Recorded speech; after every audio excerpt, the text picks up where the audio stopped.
Well, starting with Ukraine, and Ukrainian forces have reportedly retaken the entire region around Kyiv. Prime Minister Boris Johnson congratulated Volodymyr Zelensky on the successful pushback of Russian forces. Well, Hostomel Airport near Kyiv is now back in Ukrainian hands, but as Russian troops retreat, the evidence of civilian killings is now growing. Let's speak now to Oleksandra Matviichuk, I think I've said it right, who is the head of the Centre for Civil Liberties, joins us now. A very good morning to you. Thanks for joining us. Good morning.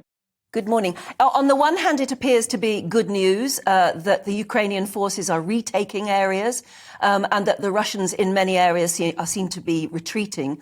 On the other hand, what they're leaving behind is painful and terrible.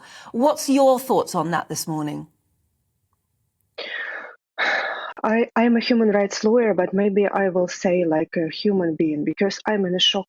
I couldn't sleep the whole night, even regardless that it's a first calm night for us in Kyiv.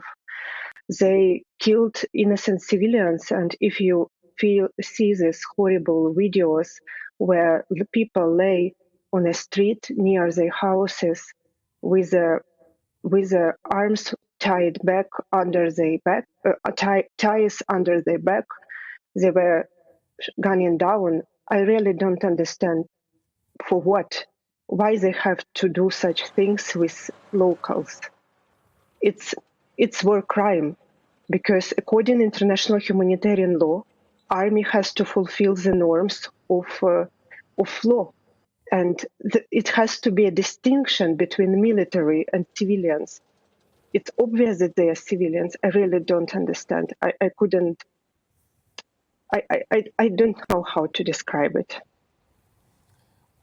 I mean, I know it's a very difficult thing for me to say, but I guess one of the arguments could be that President Zelensky has militarized civilians in Ukraine. I mean, a lot of people were armed, a lot of people were fighting back. It doesn't change it doesn't change the outcome of all of this, but does it give the Russian forces a bit more of an excuse for what they've done? No, it couldn't, because these concrete people which were gunning down were unarmed, and we take testimonies from victims and witnesses from Bucha, from Irpin, from Gostomel. And our volunteers who documented these war crimes spoke directly with these people. And we have collected multiple horrible stories from Bucha. For example, I can tell you briefly one, when a woman told that her husband and her teenager son came to this occupied Bucha, to the center, in order to receive humanitarian aid and medicine. And they were stopped by Russian soldiers. They immediately stopped. They raised their hand. They told they are civilians, and they were very obvious that they were civilians. But Russian soldiers started to fire, and they killed the father on the eyes of the son and injured son severely. I mean, it is heartbreaking. It must be very difficult for you living where you are. Now that Russian forces are retreating, you and journalists as well can venture out and can take the pictures that we're seeing in our newspapers this morning, pictures of bodies in the street. And there are fears, aren't there, that some of those bodies have been booby-trapped? I also have one more fears. Bucha, to you to understand, is a small village in Kyiv region. They have 42,000 of people lived before the war. But what we can see when we liberated Mariupol, for example, where hundreds of thousands of people lived before the war, where such horrible behavior lasted for more than a month. I will do everything in my life to see Putin and his surrounding in the international court. It's very difficult, Oleksandra, to see how that could ever happen, though, isn't it? It seems very unlikely that Putin will ever be brought to trial over this in any international court.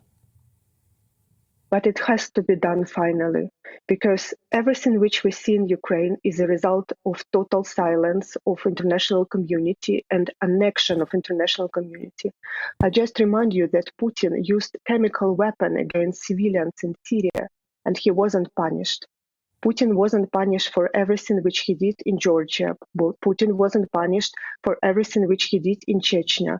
Putin wasn't punished for occupation of Abkhazia, Ossetia, Transnistria, Crimea, part of the Donbas.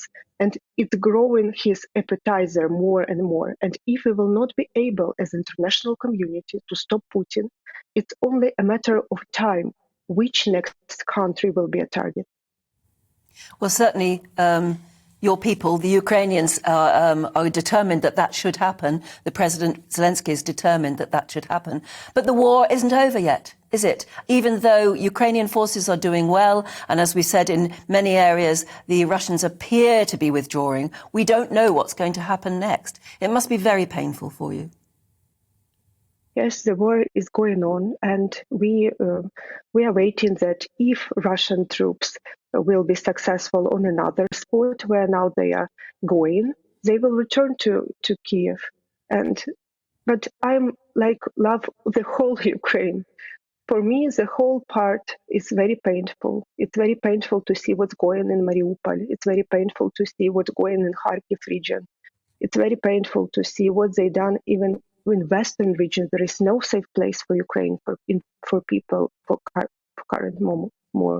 We really need the proactive international assistance. We need long-range distance weapon in order to stop Putin.